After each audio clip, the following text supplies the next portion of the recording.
I don't want Americans to be saying, "Oh, you're a communist." Okay, they think that anything social is communism. That's false. I'm not No, saying but let me this. clarify for the audience because there is a lot of stupidity online. So, communism is a form of government, okay, where socialism is an aspect of it.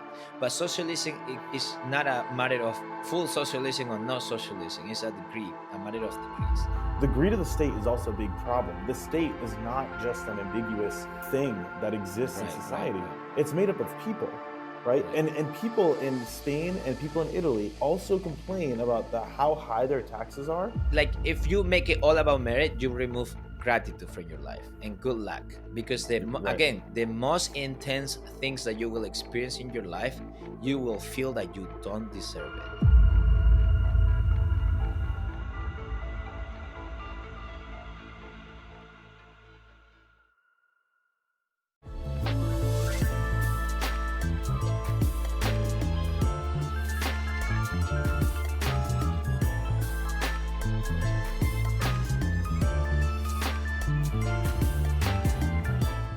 Welcome everybody to the Philosophy in Real Life podcast, where we strive to live in the most truthful way possible while unmasking wrong interpretations of the world. I am your host, Carlos Santos Aguirre, a philosophy PhD student from Spain, and I'm again joined by my best friend Tristen Sleeper.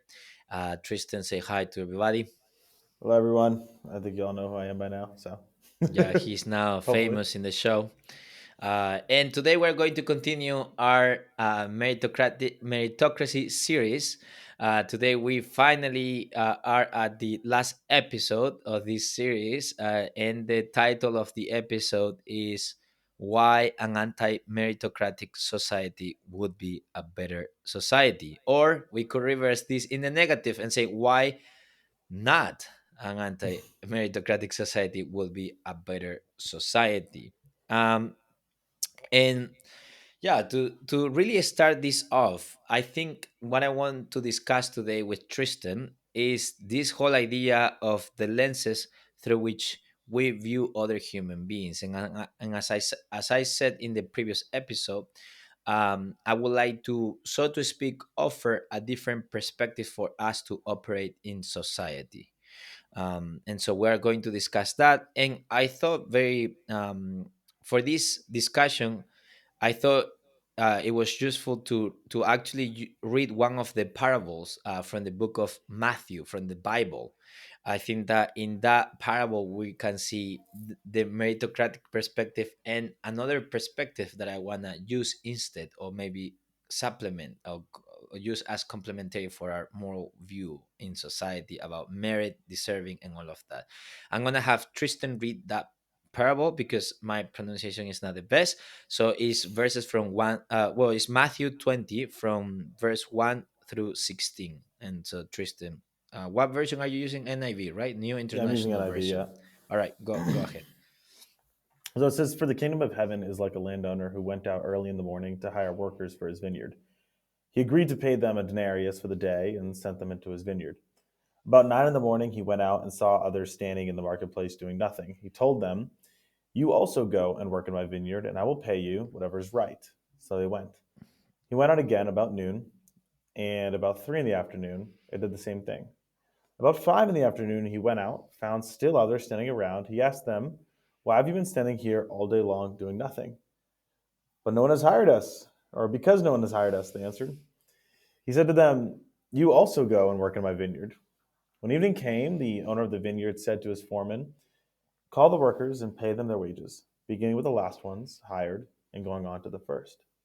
The workers who were hired about 5 in the afternoon came and each received a denarius. So when those came who were hired first, they expected to receive more, but each of them also received a denarius. When they received it, they began to grumble against the landowner. Those who were hired last worked only 1 hour. They said, 'You have made them equal to us, who have borne the burden of the work and the heat of the day.'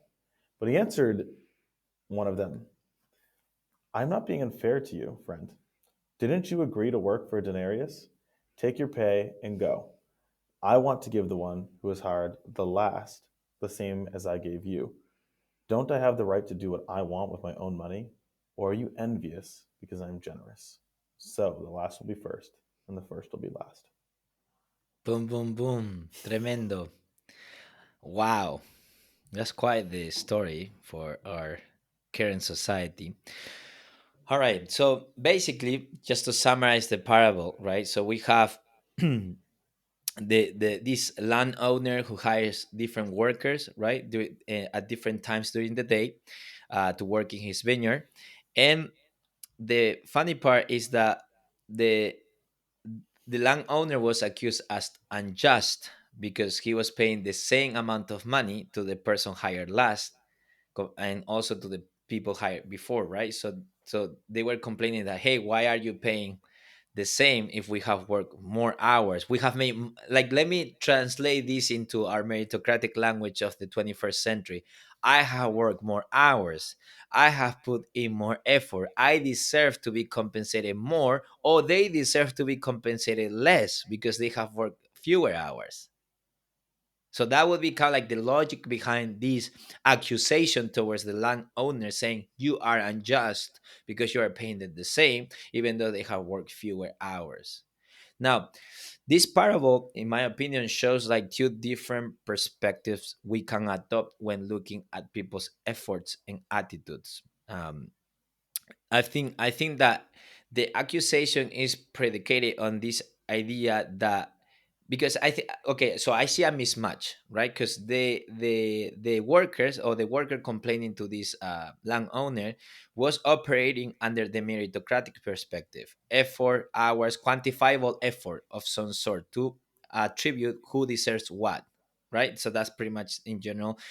But I think that the landowner was operating from a different perspective, from a different framework. He was operating from the framework of generosity, and we clearly see this when the landowner responds to the worker, "Are you envious because I am generous?"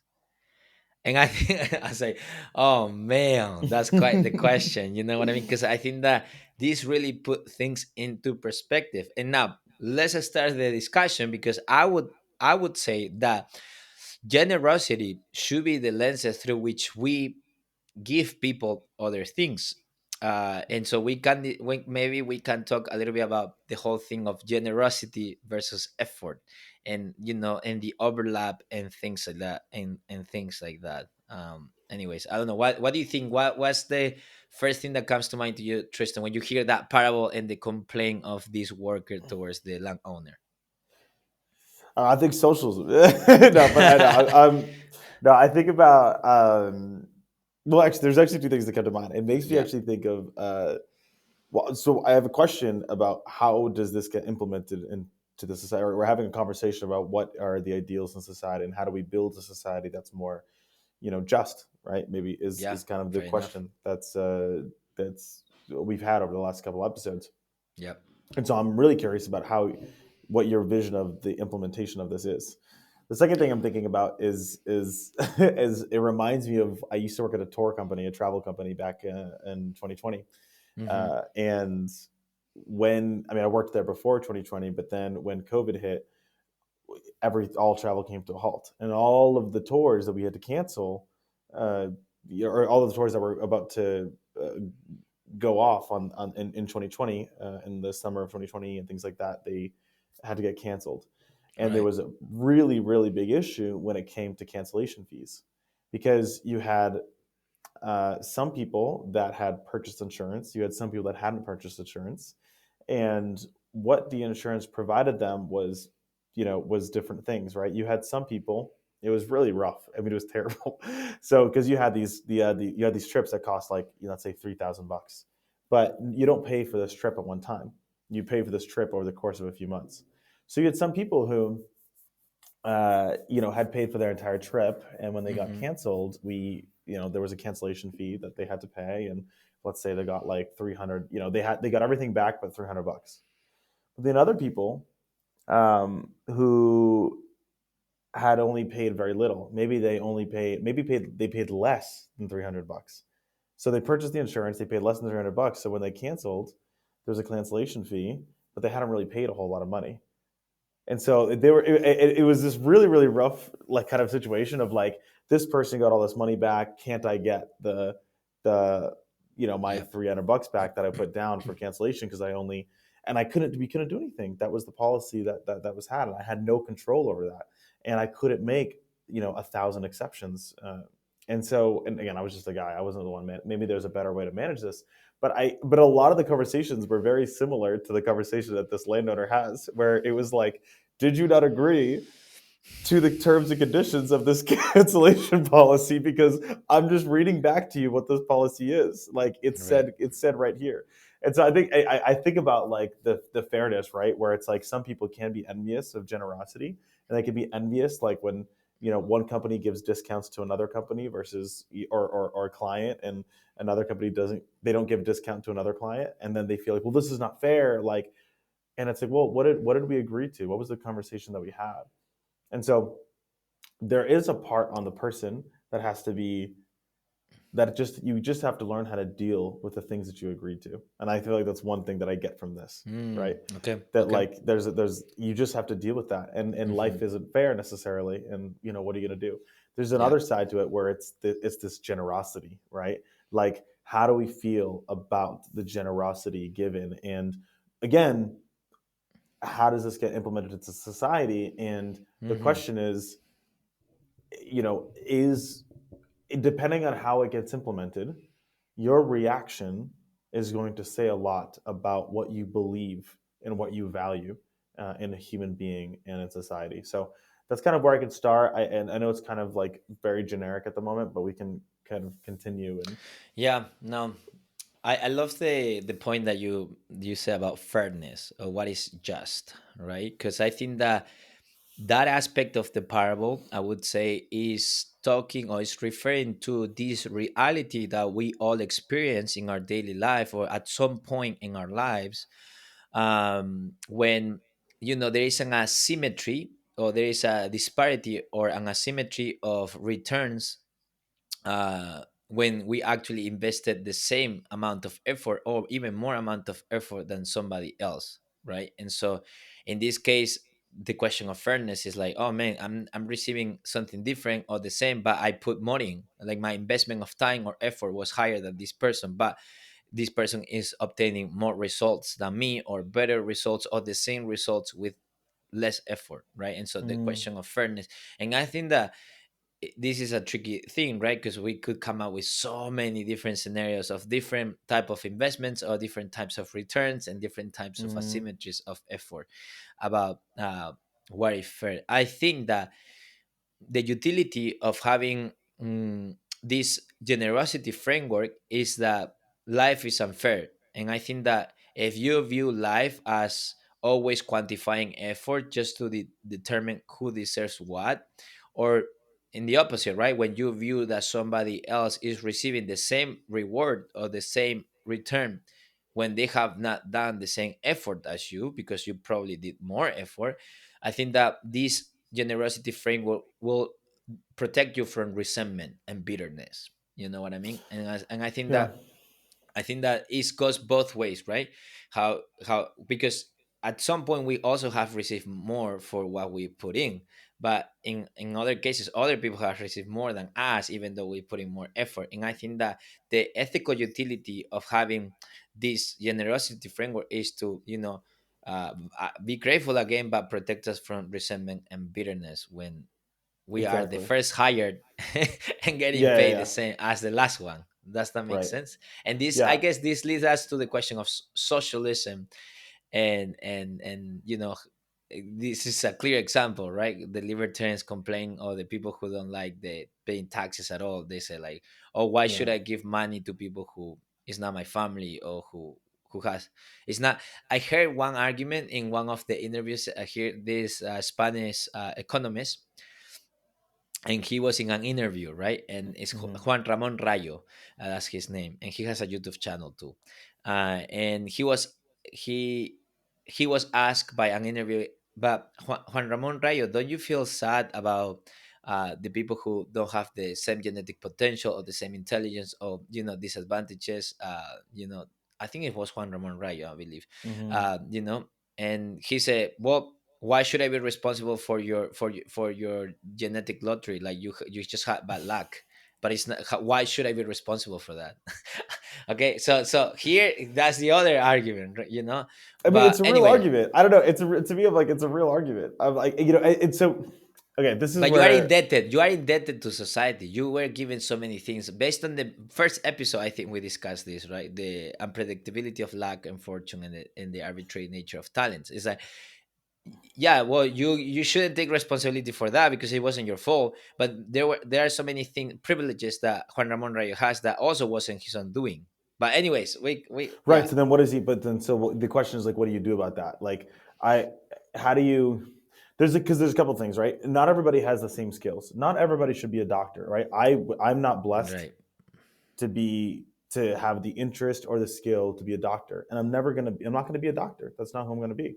So should I be angry at the fact that I didn't win the lottery to be a doctor or a basketball player? I had to take what it was that I had, the skills that I had, and put them to use in Hmm. some way, and find a way to create value out of Right. the skills it is that I had. So there's a part of it where I'm like, that's what I think people have to be pushed to do, and I think society has to allow that to happen. Right? Like I think about uh, one issue in the last maybe 20 years has been like trade jobs have been sort of devalued, and blue collar jobs, or sorry, white collar jobs have been maybe overvalued to a degree, right? Hmm. And so now Hmm. there's like a shortage of, there's many places where Yeah. there's a shortage of electricians or a shortage of plumbers, and actually you make a lot of money. I mean, at least in America, I don't know what it's like in Spain, or I'm actually not sure in Italy, but you actually make a very good amount of money if you're a plumber or an electrician or a general contractor. And Hmm. so, the problem is society actually basically said you shouldn't do these things. And so people who maybe should have become mechanics, who should have become plumbers, maybe they didn't do it because they were like, oh, I don't feel like I'm going to be rewarded for these things from a maybe just from a respect standpoint. I want respect in society, and the society doesn't seem to respect people who do plumbing, and that is a problem that I think has to be resolved. But there's a part of I think there's an argument for you're not blessed with everything, and so take what you have and Hmm. try to find a try to create value out of that skill that you have. I don't know if that makes sense. So I don't know how you respond to that. Okay, I think that we need to also make a difference, right? Are there some goods, some things that our current society recognizes as something that any human being should have, regardless of their effort or deserving or whatever? You know what I mean? Like, for example, let's use the case of socialism, right? In these sovereign states, um, or progressivism, right? So socialism in the end is almost a way of social engineering from the top bottom, meaning a progressive type of state or politics, right? What they are trying to do with that is, oh, we see that there are inequalities in society. Let us implement rules, laws, policies, so that we're able to, so to speak, make the playing field a little bit better for people. Or Mm-hmm. some of the theories of justice and politics, they believe that there are some minimum goods, like meaning or public goods that should be granted to just an individual for being an individual, right? And Mm-hmm. so they don't have to do anything to earn it because they value this concept, like their worth should be recognized in such a way that they have already this minimum, like a baseline, so to speak, and this could be education, this could be healthcare, this could be things like that. So Yeah. socialism tries to create that from as a social engineering from top bottom, right? So from the leadership of the country, implementing the structures so that the citizens can have that already. And so I would say that here we are not comparing apples to apples, because I think that the meritocratic ideal I would say to some degree, when in its extreme, has a commercialized conception of the human being, right? Seeing them as insufficient or needing to prove their worth or rather earn it, right? But I would say that a society built on generosity, which I would say that the right application of socialist things are okay, right? Presupposes, even though they might not say it explicitly, but I would say it presupposes a conception of the human being as a agent full of value regardless of their productive capacity. Meaning, just because you exist, just because you are a human being, you need to have this baseline. Or we want to build a society that at least you have the right to get medical treatment without having to prove your worth, or having Mm. education, or having drinkable water, or having food on the table, or having house, or having a place to live, right? So I would say that socialism, and or I would say that progressive type of policies are trying to aim at that, and they are not operating at the same with from the same perspective of merit. They are operating like, just because you're a human being, you deserve these goods, these public goods, and it's okay. Does that make sense? So I would Yeah, say I that mean, when and I people agree complain with. about that, they are operating from a completely different perspective. Like, meaning you have to earn it, but bro, there are things that, are we building a society that you have to earn the right to get sick and get treatment? That, again, we go back to the healthcare Yeah, question, we right? go back to the healthcare thing. No, no, and Anyways, I that's agree, and yeah. I agree with that concept. And so I'm just like, but there's got to be a, because when I think about, okay, we need to build a society based upon generosity. I see different countries attempting to do that. Right? You have Spain and Italy are more socialist countries. Then you have places like Sweden or Norway that are like even like higher on that spectrum, and then you have the U.S., which is it's not pure capitalism. There's definitely social policies, right? Like the police For the and military especially. firefighters. You're welcome, because last I checked, we're the ones who are protecting you in Oh, Spain. whatever, whatever. Okay, okay. Hold on, Y'all hold on, agreed hold to on. it. You We agreed we to need it. we need to define some terms here. Okay, we need to define. Okay, I don't want Americans to be saying, "Oh, you're a communist." Okay, they think that anything social is communism. That's false. I'm not No, saying but this. let me clarify for the audience, because there is a lot of stupidity online. So communism is a form of government, okay, where socialism is an aspect of it.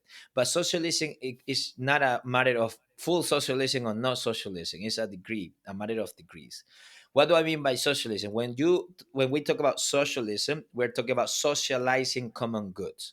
What do I mean by that? For example, when the government takes the money of the taxpayers, or taxes, what you pay with taxes, which I'm actually to pay tax. I'm happy to pay to some degree taxes for these things.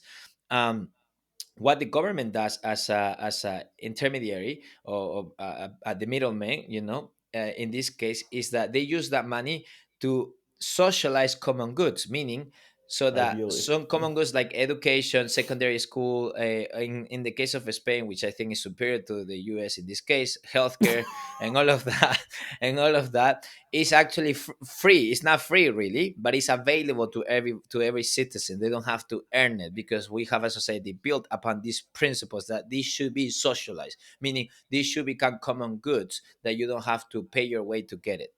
That's basically what it means, for people out there. Okay. Just to clarify, because maybe you and I are assuming that everybody knows this, but maybe not, because it can be Okay. tricky, and especially the tendency of many Americans to confuse socialism with communism. That's why I Okay. I, I clarify that. I would definitely not. Yeah, yeah. Okay. So I would say that, like, you take the U.S., right? U.S. is probably really low on the social, comparatively low on the social. I wouldn't say it's actually has pretty good things, right? Again, like, we have a police force, we have firefighters, we pay taxes for things, we have roads, right? So we obviously are Defund using the our police. tax. Defund the police. No, just, well, that's another podcast. Sorry, no, I don't You're be not I don't believe in demonetized. defunding the I mean, the police. Okay, I but yeah, don't that's another podcast. That's another podcast. um, maybe education to a degree, right? There are state schools. There are like state funded schools as well, Right. partially funded, right? Like, you still have to pay for those schools to a degree. So I think that the question then is, I think most people, right? You do have libertarians, but I don't think that there's that many like pure libertarians that like are. I don't know, Yeah, I don't think so. basically I don't think so anarchists. either. I don't know. Yeah. Like I'm really trying to figure out the definition between a pure libertarian and an anarchist. Like I don't Yeah, really know the difference. anarcho-capitalism. Yeah, anarcho-capitalism. Yeah, I I know. don't. I Yeah. know. And again, discussion for Me, another me day. neither. I don't understand them. So I think that the issue that we run into is okay. We can talk about the importance of valuing all human life in a society, and we can agree on basic needs. We can try to agree on on basic needs, right? Because I would say that if you take education for example, the state does America does believe in free education to a degree, right? Just up until And they you're a high they school. slave you. They slave you with Well, I'm 90K saying up per until high year. school, right? We're talking our higher Yeah, education, right? Because I don't pay, you don't pay for school it's until you corrupt, get bro. to It's corrupt. university. I'm Until you telling get you. to university, right? And that's it. And again, I think it's too expensive, but it wasn't that expensive 30 years ago, and it's not because of inflation, right? Exactly. Inflation does not account for It's because of how greed.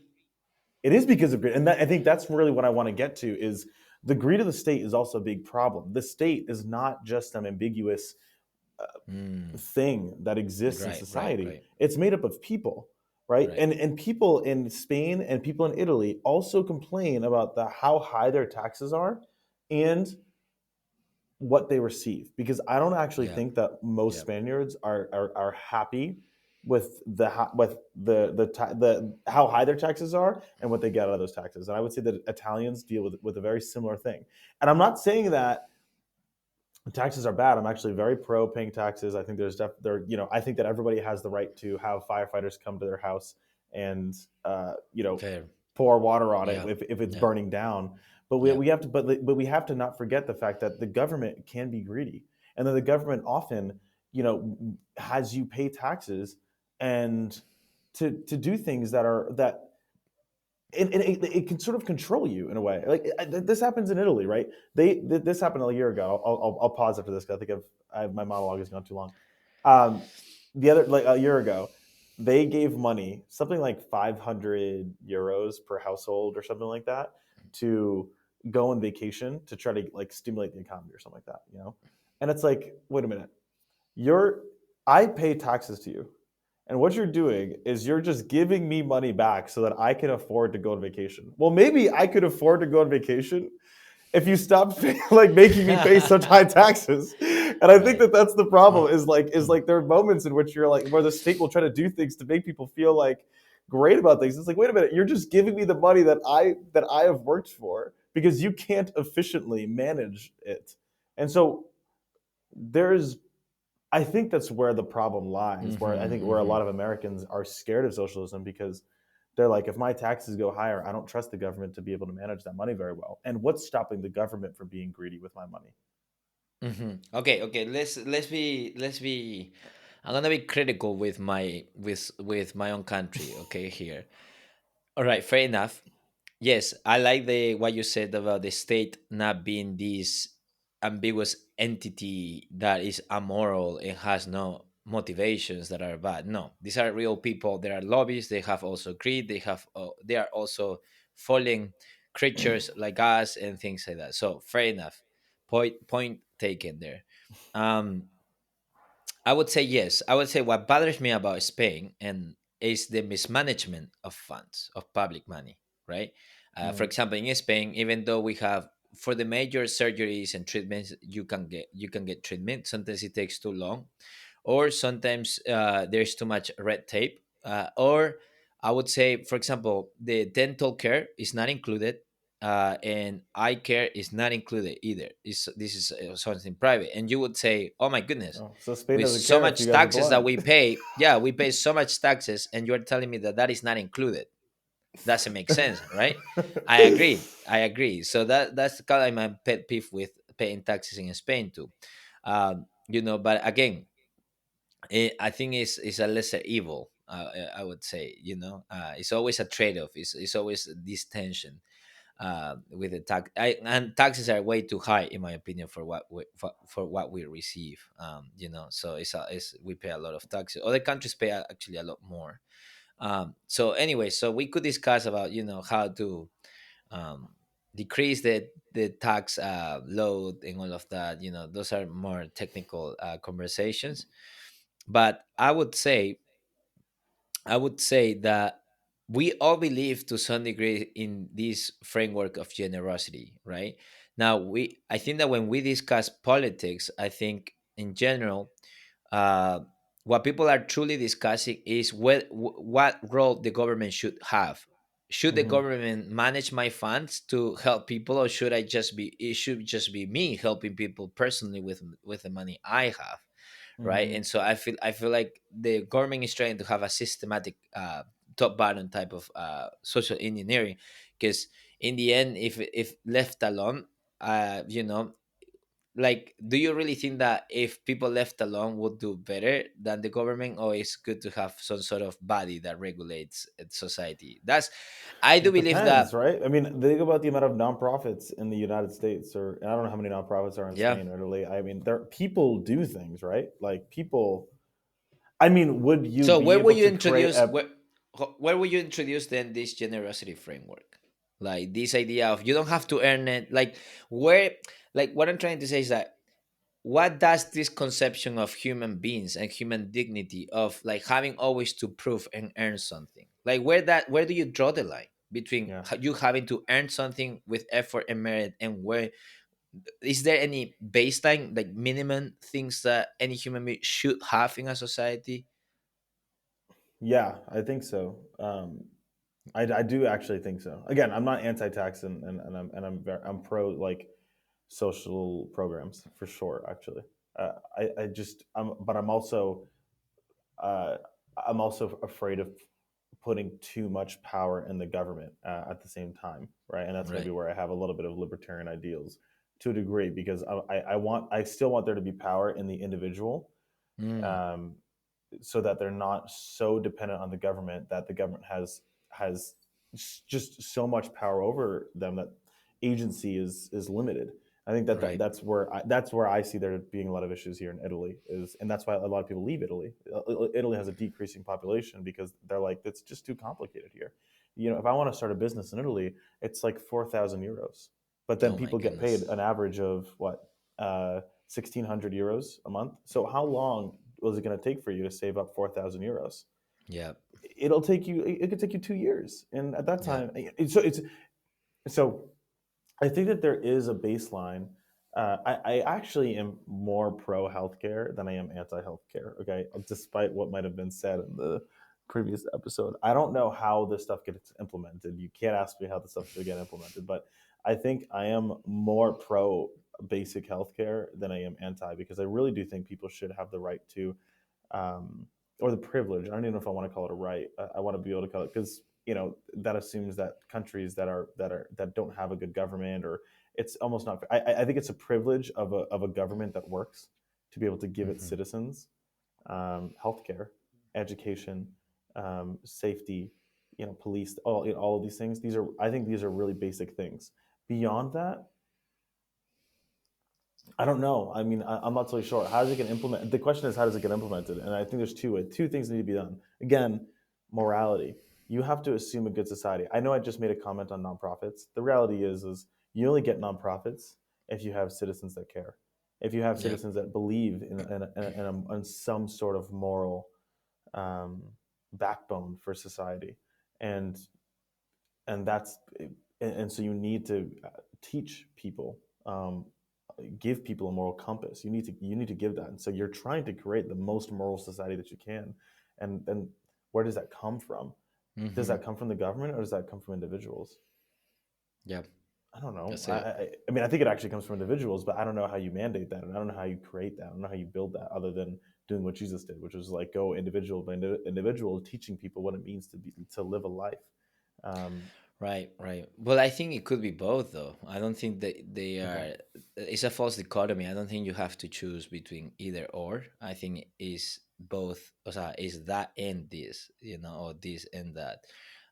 Because I think that yes, you could do social engineering top bottom. I think it has limitations, obviously, but I think that also bottom up, like meaning individuals or small groups really changing the structure of society is also a key component, and that's where activism and protests and things like that can have their rightful place.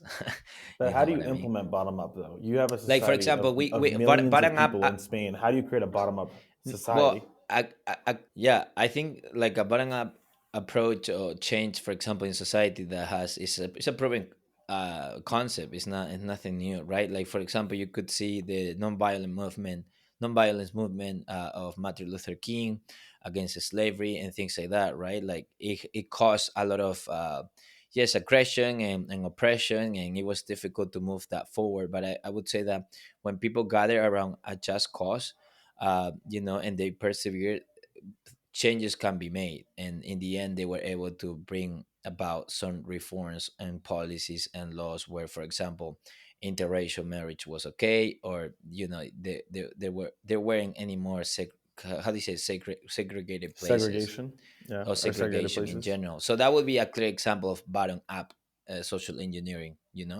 around an ethical ideal. Now, many of them fail, or people die. Another one, the historical example would be the France.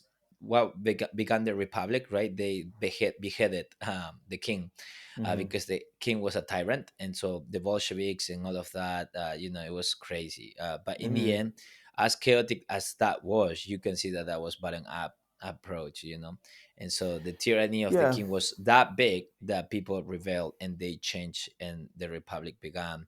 I would say civil wars are usually a more violent expression of bottom up, many times, changes in society. But yeah, but I guess what I want to leave the audience with is that we should embrace also this framework of generosity in our life. And that's why I would say that an anti meritocratic society would be a better society, because it would allow us, so to speak, to recognize more variables than just merit, to be able to give some minimum privileges, or like a baseline privilege level of privileges to people, like healthcare or like education and things like that. And I think that judging everything from the framework of meriting it or deserving it, I think is inappropriate to just to have that as as part, as the only variable of your conception of human dignity and human worth.